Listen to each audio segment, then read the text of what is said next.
আপনার ভাইকে বিয়ে করতে আমি রাজি আছি, কিন্তু আমার কিছু শর্ত আছে। আপনার ভাই প্রতি মাসে যে স্যালারি পাইবে ওই স্যালারি আইনা আমার হাতে দিবে। আপনি কি সব কথাবার্তা বলতেছেন? ঠিকই তো বলছে। আপনার ভাই প্রতি মাসে বেতন পায় আমার বোনের কাছে টাকাটা দিয়ে দিবে সুন্দর মতো। হ্যাঁ, আমার বাইরে বিক্রি করতে আনছি তো।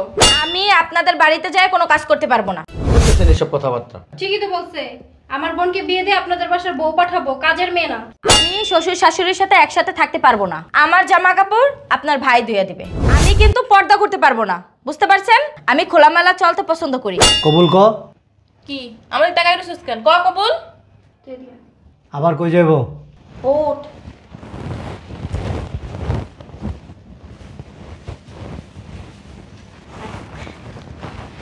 এদিকে বল। শোন, বলবি আমি কবুল বলবো, আমার কোনো সমস্যা নেই। ওনারে বিয়ে করতে আমার সমস্যা নেই, কিন্তু আমার কিছু শর্ত আছে। শর্ত নাম্বার 1, বলবি উনি যত টাকা স্যালারি পায়, স্যালারি পাওয়ার পরে ওই টাকাটা আমার হাতে দিবেন। শর্ত নাম্বার 2, বলবি যে বাসায় কোনো কাজ আমি করতে পারবো না। শর্ত নাম্বার 3, আমি শ্বশুর শাশুড়ির সাথে এক বাসায় থাকতে পারবো না, ওনাদের কোনো সেবা যত্ন করতে পারবো না। ঠিক আছে? আয়, বলতে পারবি গুছায়? না বলা দিস কী করি।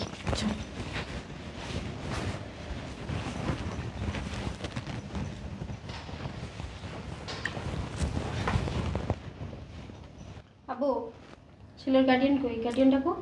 গার্ডিয়ান দেখে হইব। এখানে কবুল বলবো, বাস শেষ। কি হইছে রে? তুই এদিকে আয়। আমি ও হায়, চলো। কি হায়, তোরা কাজের সময় আবার ডাকস? কি রে?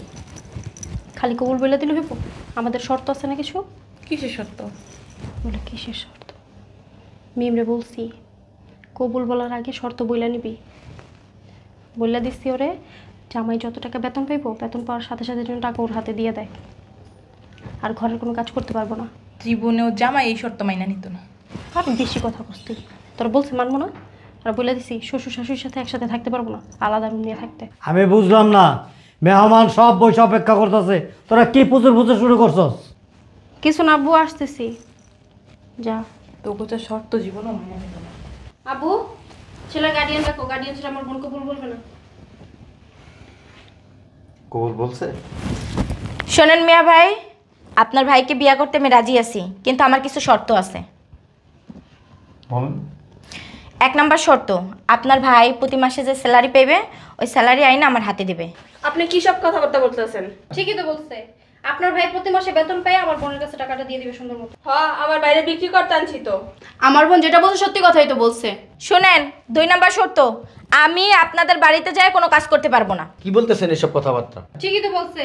আমার বোনকে বিয়ে দিয়ে আপনাদের বাসার বউ পাঠাবো, কাজের মেয়ে না। 3 নাম্বার শর্ত, আমি শ্বশুর শাশুড়ির সাথে একসাথে থাকতে পারবো না। কি তালই আপনার মেয়ে কি বলতেছে এসব? আর এই যে 4 নাম্বার শর্ত, আমার জামা কাপড় আপনার ভাই ধুয়ে দিবে। আর 5 নাম্বার শর্ত, আমি কিন্তু পর্দা করতে পারবো না, বুঝতে পারছেন? আমি খোলামেলা চলতে পছন্দ করি। কি মাইয়া দেখছো বিয়া করার লেগা? কি হয়েছে, আমাদের বোন কি পচে গেছে নাকি? না, আপনাদের বোন পচে নাই তো, অস্ট্রেলিয়া থেকে কিনে আনছেন। এই মেয়ে বেশি কথা বলে। আমাদের শর্ত মাইনা যদি আপনার ভাইকে বিয়ে করান তাহলে করাবেন, না হলে দরজা খোলা আছে সোজা বেরিয়ে যাবেন। আপনি বসে আছেন কেন? আপনার কোনো শর্ত নাই? আমার যে শর্ত, ওই শর্ত আপনার জীবনে বিয়ে করাবেন না। ভাইয়া, এখানে বিয়া করা লাগবে না, চলো। আমি বুঝলাম না, এইখানে বিয়ে করতে আসছে আর তোদের এত শর্ত কিসের? তুমি কথা কম বলো আবু। এই জেনারেশন সম্পর্কে তুমি কিছুই জানো না। জেনারেশন সম্পর্কে আপনি অনেক জানেন। তো জানবো না? শোনেন, আপনার মেয়ে আপনার রেখে দেন। কি বল? আপনার মেয়েরে আমরা বিয়ে করাইতে পারবো না। না পারলে বের হয়ে চলে যাও। আমরা তো চলে যাবই। আমরা যদি জানতাম যে এত শর্ত দিয়ে বিয়ে করতে হবে, তো জীবনে এখানে প্রস্তাব আনতাম না। আপনার হচ্ছেন ছোট লোক, নিম্ন শ্রেণীর একটা মানুষ। পৃথিবীতে কোথাও দেখছেন শর্ত দিয়ে বিয়ে করে? দেখাইতে পারবে? এখন বিয়ে করো না, শর্ত দিয়েই করতে হয়। আপনার কি মেয়েদেরকে কি লুবি বানিয়েছেন নাকি? না আগের থেকে শিখিয়ে দিয়েছেন যে বিয়ে করার আগে দিয়ে এই কন্ডিশন না হইলে আমরা বিয়ে দিব আর না। শুনেন, আপনার কাছে এত কথা শুনতে চাই না। আপনার ভাইকে বিয়ে করাইবেন না, ভালো কথা, বের হয়ে চলে যান। যেদিন মেয়ে দেখতে আসছি সেদিন কেন বলার নাই যে আমাদের মেয়ে বিয়ে করতে হইলে বেতনের টাকা আগে দিয়ে দিতে হইব, বাসা বাড়িতে কাজ করতে পারবে না, শ্বশুর শাশুড়ির সাথে থাকতে পারবে না? এটা বিয়ে দেওয়ার দরকার কি? এটা চৌরাস্তার মোড়ে সুকেশ একটা বানায়, ওটার ভিতরে সাজায় রাখেন। আমাদের বোন আমরা বুঝবো, আপনার কাছে জিজ্ঞাসা করি নাই। কথা কম বলেন। কথা আপনি কমায় বলেন। যারা স্টুপিড তারা এই ধরনের কথাবার্তা আপনি বলে। স্টুপিড, আপনার 14 গোষ্ঠী স্টুপিড। আপনারা স্টুপিড, আপনি স্টুপিড, অভদ্র। আপনি অভদ্র। মুরব্বী, এই ভদ্র মহিলা ওনাকে চৌরাস্তার মোড়ে একটা শোকেস বানায় এখানে সাজায় রাখবেন। মানুষ আসতে যাচ্ছে, রাস্তা দিয়ে আসা যাওয়ার সময় একটু টাটা দিবে। আপু, আপনার ভাইকে চৌরাস্তার মোড়ে একটা পাখা দিয়ে দাঁড়া করে দিবেন, মানুষ আসবে যাবে বাতাস করবে। আর একটা প্লেট দিবেন। আমার ভাই তো পচা মাছ, আমার বোনও পচে যায় নাই। পচে গেছে। আপনার হাজবেন্ড কি মাস শেষে বেতনের টাকাটা দিয়ে দেয়? অবশ্যই দেয়, দিবে না কেন? মাসে কয়বার লাথি দেয়? লাথি দিবে কেন, উল্টা খায়। হ্যাঁ, ঠিকই আছে। আপনার যে মানে অ্যাটিটিউড, আপনার লাথি দিতেও পারেন। হ্যাঁ, তো দিতে পারবো না। আবু তুমি কিছু বলবে না? এই যে কি বলবে? আপনার ভাষা এমন কেন? আমার ভাষা সুন্দর। আপনারা বেরোন, এই বেরোন আপনারা। চলে যাবো এখন। আমাদের এই বিয়ের দিন তারিখ ঠিক করার থেকে শুরু করে এখন পর্যন্ত যে টাকা খরচ গেছে সেগুলি আমাদেরকে দিয়ে দেন, আমরা চলে যাবো। ও বাবা, আপনার একারই টাকা গেছে, আমাদের কোনো টাকা পয়সা যায় নাই, আমাদের তো দিয়ে দেন। ওই দিনই শর্ত দিয়ে দিতেন, তাহলে তো বিয়ে করাইতে আসতাম না। আপনারা যে শর্ত মানবেন না সেটা আগেই বলে দিতেন, যে কোনো শর্ত আমাদেরকে দিতে পারবেন না। আপনার বোনের কেউ বিয়েও করবো না। আপনার ফ্যামিলি তার বিয়ে দিবও না, ওটা আমরা বুঝে নিব, এই। বিয়ে করবে কি করবে না। ভাইয়া, আমার এই মেয়েকে পছন্দ হয়, তবে ওনাকে পছন্দ হয়েছে। আমি যে স্যালারিটা পাবো না, এটা আপনার হাতে দিব প্রত্যেক মাসে। আর আপনার ওই যে জামা কাপড়ের কথা বলছেন না, আপনার বোন, ওইটা আমি দিয়ে দিব, ঠিক আছে? আপনি জানেন আমি বিবাহিত, এই জন্যই তো বিয়ে করবো। আপনার এই যে হারায় আমি বিয়ে করবো, বের হন। বাবারে বাবা, আপনার চেহারা মানে অনেক সুন্দরী, তো সুন্দরী নাকি? আলকাতরার ড্রামের মতো দেখা যায় আপনারে। ও বাবা, আপনি এই চেহারা আমাকে আলকাতরা বলতেছেন? তো কি বলবো আপনাকে? আপনারা যে বিয়ে করছে না, সে খুব পস্তাইতেছে। পস্তাইতেছে না কি করতেছে তারটা তার ব্যাপার, ওইটা নিয়ে আপনার মাথা ঘামানোর কোনো দরকার নেই। বাবারে বাবা, যে এইভাবে আপনার ঠোঁট চলে, চলবেই। আপনার শ্বশুর বাড়ি মনে হয় একবারে তুজক বানায় ফেলছেন আপনি। যেখানে গিয়ে কাজের মেয়ে পাবেন ওইখানে যান। আরে বের করো না। এই বের হন, মানে বের হন, কথা বলতে বের হন। যত সব। আপনার কথা শেষ হয় না এখনো? কচু গাছ ছিলেন? খাবেন আপনি? খাবো না। কচু গাছে সুন্দর করে এরকম দুইটা ডাল নিয়ে রশি দিয়ে বাইন্দা গলায় ঝুলে দেওয়া উচিত আপনার। তাইলে এলাকার লোকজন বুঝতে পারবে কি জানেন, যে আপনারা বিয়ে বসেন শর্ত দিয়া। এলাকার লোক ভালো করেই জানে, আপনার জানা ছিল না, আপনি জানতে পারছেন না, এখন বের হয়ে যান। এই এক কাজ করেন, এরা আপনার মেয়ে না, সবটিতে সিরিয়াল দিয়ে গরু বাজারের মতো রেট লিখে রাখবেন। ওই যে শর্তগুলি হচ্ছে রেট। মুখ সামলায় কথা বলেন। তোমার আব্বা আছে দেখে, নাহলে কানের নিচে তো একটা থাপ্পড় দিলাম। তুমি কিসের মেয়ে? তুমি কি সংসার করবা না বাজারে পণ্য বেচতে যাবে, কোনটা? হ্যাঁ, আমি শ্বশুর বাড়ি যেয়ে কোনো কাজ করতে পারবো না। আপনি কি করবো? আমি বাবার বাড়িতে বসে থাল ধুয়ে পর্যন্ত ভাত খাই না, আর আপনাদের বাড়িতে যে চাকরানিগিরি করবো। এই জন্যই তো আনস্মার্ট যারা, তারা ওই যে প্লেটের থাল বলে। আর যদি স্মার্ট হইতেন না, তাহলে আপনার আচরণ সুন্দর হইতো, আর এই সমস্ত শর্ত দিয়া বিয়ে করতে যাইতেন না। আপনি এক কাজ করেন, ছেলেদেরকে আপনার বাড়িতে আইনা বিয়ে বসানোর দরকার নেই, আপনি ছেলের বাড়িতে যাই বিয়ে বসবেন। কারণ আপনার মতো মেয়ে এই বাংলাদেশের গর্ভবতী।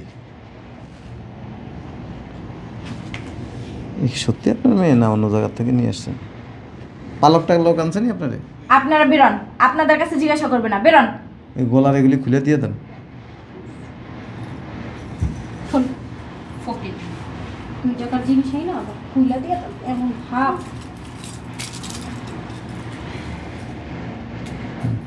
আসতে নে সিরা ফলাবি তো।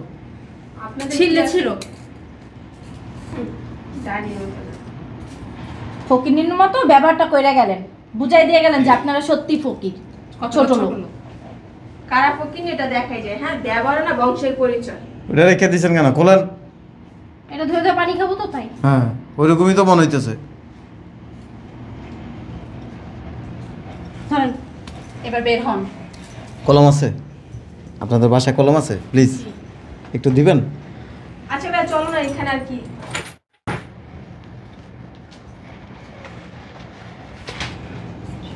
দেন কলমটা প্লিজ। আপনি একটু চাপেন, আপনি একটু এখানে আসেন। কেন, কাজ কি? এখানে আসেন না, আসেন। দাঁড়ান, কিছু করবো না তো। এই যে এটা হচ্ছে ট্রেডমার্ক। এই যে এদিক তাকান, মানুষ ওনার দেখলে বুঝবে শর্ত দিয়ে বিয়ে বসতেছে। আপনার এত বড় স্পর্ধা, আপনি আমার বাড়িতে দাঁড়িয়ে আপনি আমাকে অপমান করতেছেন। ঠিকই আছে। এই আমাদের শাড়ি খুলে দেন, ওড়না খুলেন। কত ছোট লোক।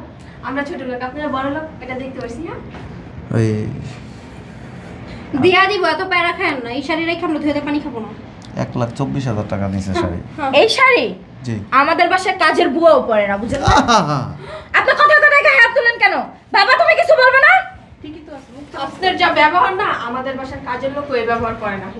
কতটা ভদ্র ফ্যামিলির এটা আপনাদের আপনারা ব্যবহার। তো ভদ্র, এখন এখানে দাঁড়ায় আছেন কেন? জুতার বাড়ি খাওয়ার জন্য বের হয়ে যান। জুতার বাড়ি একটা এই মুখ সামলে কথা বলেন, বেরান। শাড়ি খুলে নিয়ে আসবা। ফকিন্নির দল। ছোট লোক। খুব বড় লোক। বড় লোক হইলে তো আরেকজনের বেতনের টাকা চাইতেন না, চাইতেন? যদি উনি আমার হাজবেন্ড হইতো, বুঝেন নাই? হাজবেন্ডের টাকা চাইতে অধিকার আছে। কি বলছেন? হাজবেন্ড মাথার ব্যান্ড আর কি, স্বামীরে মাথার ব্যান্ড বানায়। মাথার ব্যান্ড হোক আর হাফ প্যান্ট হোক, ওটা দেখে তো আপনার দরকার নেই। আমরা বাইরে অপেক্ষা করতেছি। এই ব্লাউজ পেটিকোট যা আছে এগুলো একটু খুলে দিয়ে দিন। হ্যাঁ দিয়ে দিব। কত বড় ছোট লোক। দেখছো আপু, এর ভিতরে বাবা একটা কথা বললো না। কি বলুম? হ্যাঁ, আচ্ছা এগুলো খুলে দিয়ে দে। দাঁড়া রইছে ফকিনির মতো। পৃথিবীতে আজ পর্যন্ত আমি দেখি নাই যে কোনো সভ্য পরিবারের, ভদ্র পরিবারের, ভালো পরিবারের মেয়েরা এরকম শর্ত দিয়ে বিয়ে বসে। এই প্রথম দেখলাম। আমি তো বোবা হয়ে গেছি। তোমার সামনে তোমার মেরে অন্য একটা পুরুষ মাইরা গেছে আর তুমি দাঁড়ায় দাঁড়ায় শুধু দেখছো। এরা তো ভদ্রলোক বিদায় খালি মারছে। যদি তোদের মতো অভদ্রই তো জুতা খুলে বেরিত। ওই যে একটা উত্তর দিল, আর স্বামী ওর কথায় উঠে বসে, ওর কাপড় চোপড় ধুয়া দেয়, এগুলি কোনো কোনো ক্রেডিট? দুলাভাই ভালো দেখি। চুপ! এগুলি কোনো ক্রেডিট? স্বামীরে উঠবস করায় কারা জানোস? খারাপ মেয়েরা। কোনো ভালো মেয়েরা কোনোদিন স্বামীকে অসম্মানী করে না, অশ্রদ্ধা করে না। ভদ্র মেয়ে যারা, ভালো মেয়ে যারা, সামাজিক মেয়ে যারা, তারা কি করে? স্বামীকে শ্রদ্ধা ভক্তি করে, স্বামীকে সম্মান করে, স্বামীর নির্দেশ মোতাবেক তারা চলাফেরা করে। আর যে সমস্ত মেয়েরা স্বামীরে উল্টা চালায় ওগুলি খারাপ। এই যে এত শর্ত শর্ত করেন দেখে তো জামাইয়ের ভাত খাইতে পারেন নাই। বাবা চুপ! আর এই যে একটা জামাই যে বিদেশ গেছে, আইজো গেছে, কাইলো গেছে, জিন্দিগিতে আর আসবে না। তোমাকে বলছে। চুপ! আর এই যে একজন এই তগো কথা শুই না ওর সংসারটাও ভাঙছে, কিন্তু এখন বুঝে, এখন এটা ফিল করে যে ও যা কিছু করছে তোদের কথা শুই না ওর জীবনে একটা অধপতন রেখে আনছে। ভালোই তো করছে। ভালোই করছে না? সারা জীবন এই যে একটা রিক্সাওয়ালা, ভ্যান গাড়িওয়ালা তোকে বিয়ে করবো না কেউ। আমি বইলা দিলাম এই কথাটা মনে রাখ। আমার বোনটা আমি বিয়ে দিব। তুই ওই যে বিয়া দিবা না, বিয়া তো বলছে যে জামাইয়ের কাছে খালি নোটের লিগা নোট, খালি নোট লো আর জামাইরে উঠাও আর বসাও। একদিন এমন সময় আইবো এই নোট আর কোট কোনো কাজে আসবে না, তখন হাই হাই করবা। একটা রিক্সাওয়ালা ভিখারিও তোমার দিকে তাকাইবো না, থুতু ফেলবো শুধু। এক কাজ কর, এটা তো মানুষ হয়ে গেছে, বুঝা গেছে, তখন বা বুঝা গেছে, এটি তো বুঝে নাই।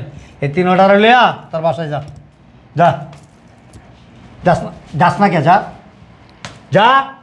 আর বেটাকে কাপড় খুলে দাস না কে, আয়া তো পরে হেনতে খুলে লয়ে যাবো। তোমার মতো বাপ যেন কারো না হয়। যা। চল। অবস্থা কি এক একটা। কি এলাকার লোকজন জানলে কি করবো? এলাকার লোকজন জানলে কি কইবার? কইয়া দিও ওই যে আমার মতো আমি যেরকম প্রথম বুঝছিলাম এরকম বুঝছে, এর লেগে বিয়ে হয় নাই। ঠিক আছে? এমনকি তুমি কি অগমতই থাকবা নাকি? না আমি তো কিছু বলি নাই। বাস, ভালোই থেকো। আমি একটা ছেলের সাথে কথা বলতেছি, ওর মামা আসবে, ওর মামার সাথে আলাপ আলোচনা কইরা এই মাসের মধ্যে বিয়ে দিয়ে দেবো। ঠিক আছে? এবার ভালো হয়ে থেকো।